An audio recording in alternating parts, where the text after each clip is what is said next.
नमस्ते प्यारे विद्यार्थियों। गोविंदगढ़ महाविद्यालय द्वारा चलाई जा रही ऑनलाइन कक्षाओं में एक बार फिर से मैं दीपक कुमार सहायक आचार्य हिंदी आप सभी का हार्दिक स्वागत करता हूं। आप जानते हैं कि हम बीए द्वितीय वर्ष के प्रथम प्रश्न पत्र में हिंदी साहित्य में आदिकालीन साहित्य का अध्ययन कर रहे हैं और आदिकालीन साहित्य की प्रमुख प्रवृत्तियाँ और आदिकालीन साहित्य के जो पहले कवि माने जाते हैं इस संबंध में हम पूर्व में पढ़ चुके हैं। आज की जो हमारी कक्षा है वह है आदिकालीन परिस्थितियाँ कौन सी रही आदिकाल के समय जिनमें आदिकालीन साहित्य का जन्म हुआ।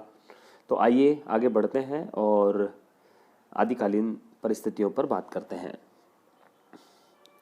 देखिए, जब भी हम परिस्थितियों की बात करते हैं तो कुछ परिस्थितियों का हमें विशेष ध्यान रखना पड़ता है, जैसे राजनीतिक परिस्थितियाँ, सामाजिक परिस्थितियाँ, धार्मिक परिस्थितियाँ, साहित्यिक परिस्थितियाँ। तो यहाँ पर हम सबसे पहले राजनीतिक परिस्थितियों की बात करते हैं कि उस काल की राजनीतिक परिस्थितियाँ क्या थी, उस समय का राजनीतिक परिदृश्य क्या था। तो देखिए, आदिकाल की जो अवधि थी उसमें भारत की जो राजनीतिक स्थिति थी वह स्थिर नहीं थी। स्थिर इस रूप में नहीं थी क्योंकि इस काल में चारों तरफ अव्यवस्था फैली हुई थी, गृह कलह फैला हुआ था और विदेशी आक्रमण होते थे। इसलिए अनेक बार विदेशी आक्रमणों में भारतीय शासकों को पराजय का सामना भी करना पड़ा था। एक ओर तो भारत विदेशी आक्रमण से जूझ रहा था, वहीं दूसरी ओर जो देसी राजा थे, जो राजे रजवाड़े थे, वो आपस में लड़ा करते थे और उनकी शत्रुता के कारण भारतवर्ष की जो केंद्रीय शक्ति थी वह क्षीण होती चली जा रही थी। भारत का जो पूरा राजनीतिक नेतृत्व था वह खोखला होता चला जा रहा था। जो सम्राट हर्षवर्धन थे, छठी और सातवीं शताब्दी में जो सम्राट हर्षवर्धन थे, जब उनकी मृत्यु हुई तो पूरा जो केंद्रीय शासन था भारत का वह चरमरा गया और पूरी राजसत्ता जो थी वह डामाडोल हो गई। इसके कारण मुस्लिम आक्रमणकारियों को मौका मिला और मुस्लिम आक्रमणकारी, सबसे पहले अगर हम बात करें मोहम्मद बिन कासिम, उसके बाद महमूद गजनवी और फिर मोहम्मद गौरी, ये कुछ शासक ऐसे थे जो आक्रमणकारी थे, मुस्लिम आक्रमणकारी थे और उन्होंने भारत पर आक्रमण किया और भारत की जो चरमराई हुई व्यवस्था थी उसका उन्होंने लाभ उठाया और उन्होंने भारत को तरह तरह से लूटा। सोमनाथ मंदिर पर आक्रमण हुआ और वहाँ से लूट की गई पूरी तरह से और भारत की जो जनता थी उस समय की, वो पूरी तरह से शासकों की सहायता करने के प्रति उदासीन बनी रही और यही कारण था कि मुस्लिम आक्रांताओं ने भारत में आकर के भारत की जो समृद्धि थी, भारत की जो संपन्नता थी, उसको कमज़ोर कर दिया और धीरे धीरे जो सत्ता थी वह भी मुस्लिम हाथों में चली गई, मुस्लिम शासकों के हाथों में चली गई। अब बात करते हैं भारत की सामाजिक स्थिति की।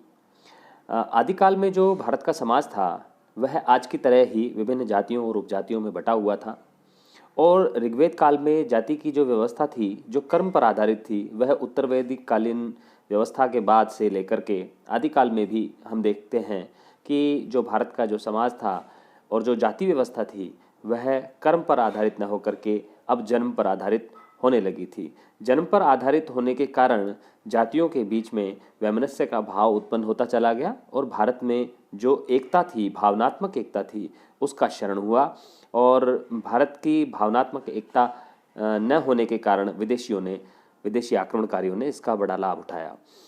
आगे चलें, ये देखते हैं कि जो राजपूत शासक थे इस काल के, वो भी ऐश्वर्यपूर्ण जीवन जिया करते थे और भोग विलास में लिप्त रहा करते थे। भोग विलास के प्रति उनका जीवन पूरी तरह से समर्पित रहा करता था। जीवन के प्रति विलास का भाव नजर आता था।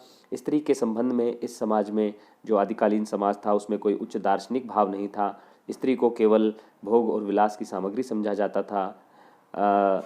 शिक्षा की कोई स्पष्ट व्यवस्था भारत में नहीं थी। केवल जो कुलीन वर्ग के जो लोग थे, जो शासक वर्ग जो था या जो ब्राह्मण वर्ग था, केवल वही शिक्षा प्राप्त कर पाता था। शेष जातियों के लिए, शेष वर्गों के लिए शिक्षा की कोई स्पष्ट व्यवस्था नहीं थी।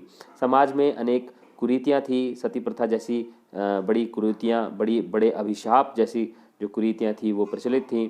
चारों तरफ अंधविश्वास का बोलबाला था और यही कारण था कि जो तंत्र मंत्र और जादू टोना करने वाले जो संत थे या जो सिद्ध थे, उन्होंने अपना प्रभाव जमा करके अपने अनुयायी तैयार किए और धीरे धीरे जो समाज था वह अनैतिकता की ओर बढ़ता चला गया। आगे बढ़ते हैं, इस काल की धार्मिक स्थिति के बारे में बात करते हैं। इस काल में विभिन्न धार्मिक संप्रदायों का उदय हुआ। हम बात करते हैं जैन, बौद्ध, नाथ जो संप्रदाय थे उनमें तंत्र साधना और वामाचार की प्रवृत्तियां बढ़ने लगी थी। तंत्र मंत्र, मैंने पहले भी बताया कि तंत्र मंत्र का सहारा लेकर के जो साधु हुआ करते थे या जो सिद्ध योगी हुआ करते थे वो जनता को भ्रमित किया करते थे और उन्हें अनुयायी बना लिया करते थे, उन्हें अपने धर्म में अपने मार्ग में दीक्षित कर लिया करते थे और इस तरह से वो अपने संप्रदाय का विस्तार करने में लगे हुए थे। वामाचार की बात अगर करें तो वामाचार का मतलब ये है कि धर्म में नारी भोग की जो मान्यता थी वह बढ़ती चली गई और इसके कारण जो धर्म था वह अनैतिक मार्ग पर आगे बढ़ा। 7वीं शताब्दी में दक्षिण भारत में आलवार और नैनार जो संत थे, जो वैष्णव और शैव संत थे, उन्होंने धार्मिक आंदोलन की शुरुआत की। हिंदू धर्म इस काल में वैष्णव, शैव और शाक्त आदि संप्रदायों में बटा हुआ था और ये आपस में झगड़ते रहते थे। इनके बीच में भी वैमनस्य फैला हुआ था। राजपूत जो शासक थे इस काल के, वो शैव मत में आस्था रखते थे। मंदिरों में धर्म का कोई मूल रूप सुरक्षित नहीं रह सका था। धर्म का जो सात्विक स्वरूप होता है वह मंदिरों से समाप्त हो गया था। केवल उदर पूर्ति का साधन इस काल में मंदिरों के माध्यम से जो पुजारी हुआ करते थे या जो मंदिरों के जो महंत हुआ करते थे वो केवल उदर पूर्ति और अपनी विलास की पूर्ति के लिए ही मंदिरों के प्रति लोगों को आकर्षित किए रखते थे। धर्म का सात्विक स्वरूप विलुप्त हो गया था और चारों तरफ धर्म के नाम पर कोरे आडंबर और कर्मकांड को ही धर्म समझा जाने लगा था। तो धीरे धीरे धर्म जो था उसका जो वास्तविक स्वरूप था वह धूमिल होता चला गया और धर्म आडंबर और कर्मकांड में फंसकर रह गया था। आगे अंतिम बिंदु में बात करते हैं इस काल की साहित्यिक परिस्थितियाँ कौन सी थी। तो आपने देखा कि चाहे इस काल का राजनीतिक जो परिदृश्य था वह बहुत संघर्ष का समय था। समाज बहुत वर्गों में बटा हुआ था और समाज की स्थिति ठीक नहीं थी और धर्म में भी जो नैतिक मूल्य होते हैं उनका ह्रास हो चुका था। लेकिन फिर भी यह काल साहित्यिक दृष्टिकोण से बड़ा समृद्धि का काल है। यद्यपि यह काल अनेक अंतर्विरोधों का काल है, लेकिन फिर भी यह काल साहित्यिक रूप से अत्यंत समृद्ध माना जाता है। इस काल में संस्कृत के बड़े आचार्य हुए, जैसे भोज, जयदेव, कुंतक, महिमभट्ट, क्षेमेंद्र, हेमचंद्र, विश्वनाथ जैसे तत्वविद आचार्य और बड़े संस्कृत के बड़े कलाविद इस काल में हुए। और संस्कृत के अतिरिक्त भी प्राकृत और अपभ्रंश में अनेक साहित्यिक रचनाएं लिखी गई। जब हम बात करते हैं सिद्धों की, नाथों की और जैनों की, तो वहाँ पर हमें अपभ्रंश और जो नई खड़ी बोली थी या नई हिंदी जो थी उसमें उनके जो विरक्त साधु थे उन्होंने आध्यात्मिक साहित्य की रचना की, धार्मिक साहित्य की रचना की। दूसरी ओर चारण भाटों ने भी अपने जो आश्रयदाता थे उनकी प्रशंसा में उनके वीरता के गीत गाते हुए वीरता और श्रृंगार परक ग्रंथों की रचना की, महाकाव्यों की रचना की, रासो ग्रंथों की रचना की या वीर गाथात्मक साहित्य की रचना की।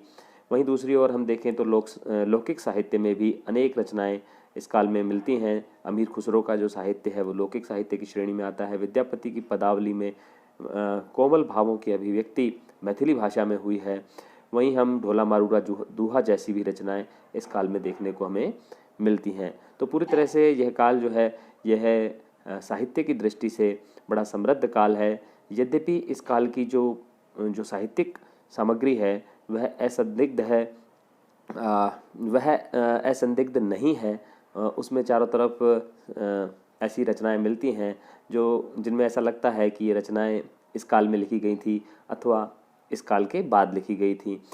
इस काल की जो रचनाएं हैं उनमें सन संवत तिथियाँ और ऐतिहासिक क्रम जो है उसका पता चलता नहीं है और यही कारण है कि इस काल की जो रचनाएं हैं वह संदिग्ध नहीं है।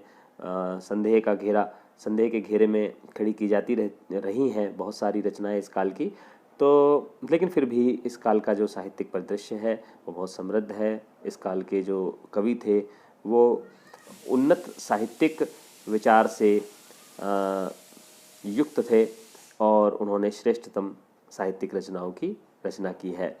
तो चलिए, ये थी इस काल की कुछ महत्वपूर्ण परिस्थितियाँ। आशा करते हैं कि आपको ये कक्षा पसंद आई होगी, और ये नोट्स के रूप में आपको इसलिए दिए जा रहे हैं कि आप अपनी नोटबुक में साथ के साथ इसे उतारते चलें, और परीक्षा के दृष्टिकोण से आपको ये कक्षाएं बड़ी उपयोगी होंगी। बहुत बहुत धन्यवाद, शुक्रिया।